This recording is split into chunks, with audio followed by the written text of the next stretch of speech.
Hello students, today we are going to revise the topic of class 7, that is digestion in human. So in our previous video we have discussed about the different steps in the process of nutrition, and these are ingestion. The process by which the food is taken inside the body of an organism is called ingestion. Then digestion, the process of breakdown of complex insoluble food substances into simple soluble food substances with the help of digestive juices prepared by the body is called the digestion. And the third step is absorption, the process in which the simple soluble digested food substances are absorbed into the blood is called absorption. Fourth step is the assimilation. The simple soluble absorbed food substances are transported to the different parts of the body where they are utilized for energy, growth and repair. This is called assimilation. And the last step is the egestion. The process in which the undigested food is removed from the body is called egestion. So today we will revise digestion in humans. So we know that we take in food through mouth. Digest the food and utilize it. And the undigested parts of the food are expelled from the body. The food passes through the long muscular canal or tube called the alimentary canal, or it is also known as a digestive tract, which begins at the buccal cavity. Mouth is also known as a buccal cavity or oral cavity, and ends at the anus. So the alimentary canal consists of buccal cavity.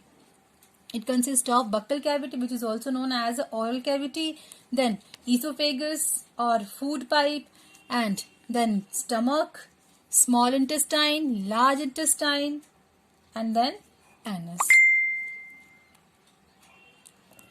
Now we know that ingestion. We have learned that the process of taking food into the body is called the ingestion, and human beings have mouth for the ingestion of food. The food is taken into the body through the mouth with the help of hands. Now then what will happen? The digestion of the food begins. When the food enters into the mouth, the food taken into the mouth, it is broken down into smaller pieces with the help of teeth. And the process of breaking down of food into smaller pieces by the teeth is called mastication.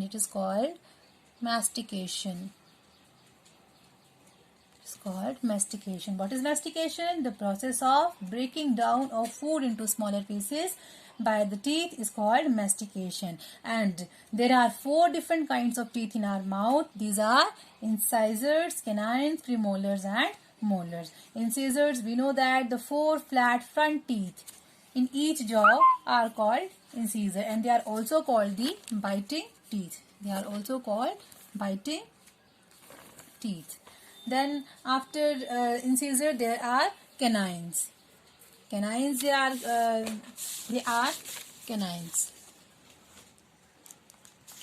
generally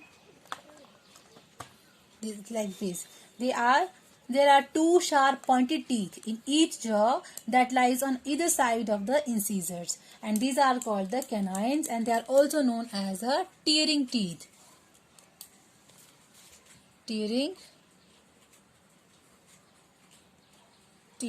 Third one are premolars. They are like this. 4 teeth on either side of the canines in each jaw that help to chew and grind the food, they are called the premolars, and they are 4 in upper jaw and 4 in lower jaw. The total number of premolars are 8, and after premolar the 4th one are molars.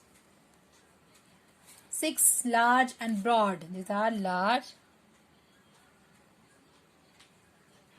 They are large, flat and broad teeth on either side of the premolars in each jaw that help to chew and grind the food. These are called molar.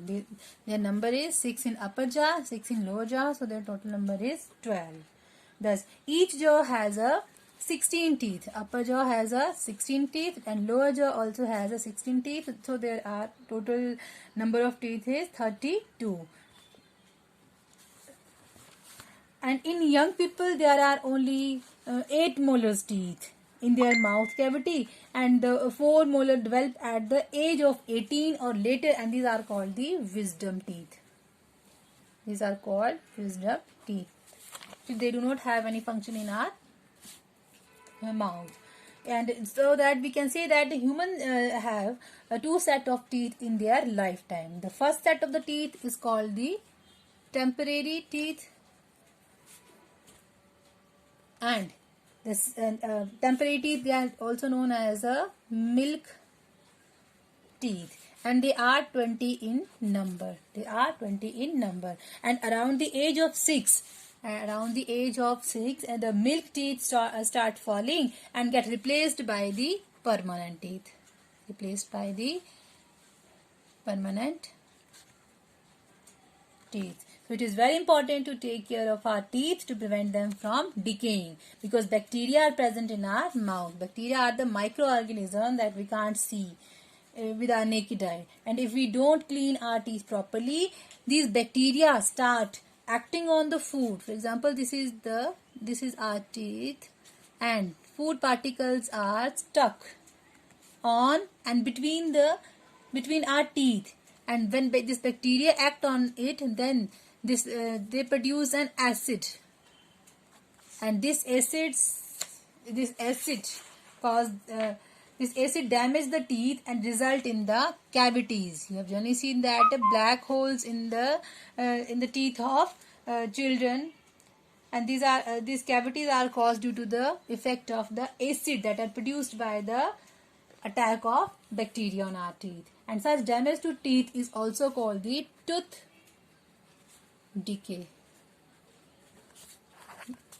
I think most of you know that. I have already told you that the bacteria that cause tooth decay is Streptococcus mutans. Streptococcus mutans.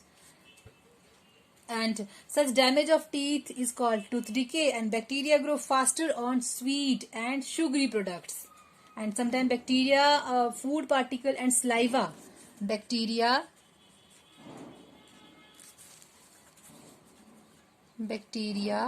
food particle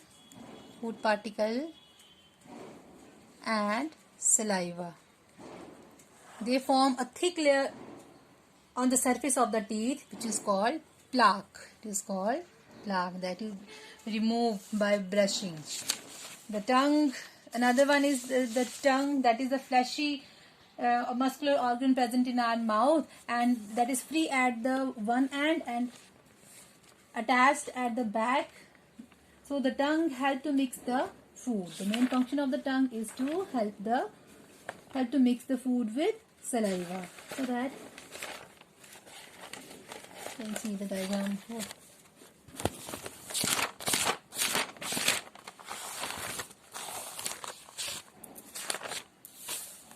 This is the structure of the tongue. It is a fleshy muscular organ present in our mouth that is free at the front. It is free at the front and attached at the base, and the tongue helps to mix the food, detect different kind of taste with the help of the taste buds that are present on our teeth, and it also helps to swallow the food. And there are salivary glands present in the mouth, and that continuously secrete the saliva, and the primary function of the saliva is to make the food moist. And you generally seen that the digestion of the food actually begins in the mouth.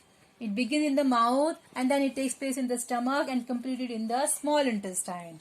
And digestion begins in the mouth, and the saliva that is secreted by the salivary gland contains digestive juices. It contains salivary amylase that break down starch into the food. Now we will perform an activity to study the effect of saliva on food. For example, this is a piece of a chapati. I'm going to chew it, and we will see the effect. And to perform this activity, we need bread pieces or chapati pieces. Okay. So I don't have a watch glass, so I'm using a glass bowl here, and iodine solution. This is a iodine solution. Put it inside here.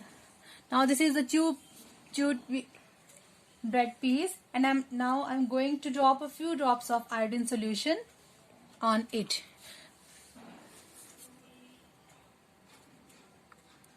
You will see that it will turn blue-black due to the presence of starch. It will become blue-black due to the presence of starch, and if we spit out saliva from our mouth into this bowl, so that the chapati pieces get immersed in it, and when we take out the chapati pieces after some time and again put some drops of iodine solution on the piece, some of its portion where saliva acted upon do not turn blue-black, showing the absence of starch. This can be concluded that the starch is converted into sugar in the presence of saliva. It will turn blue-black due to the presence of starch.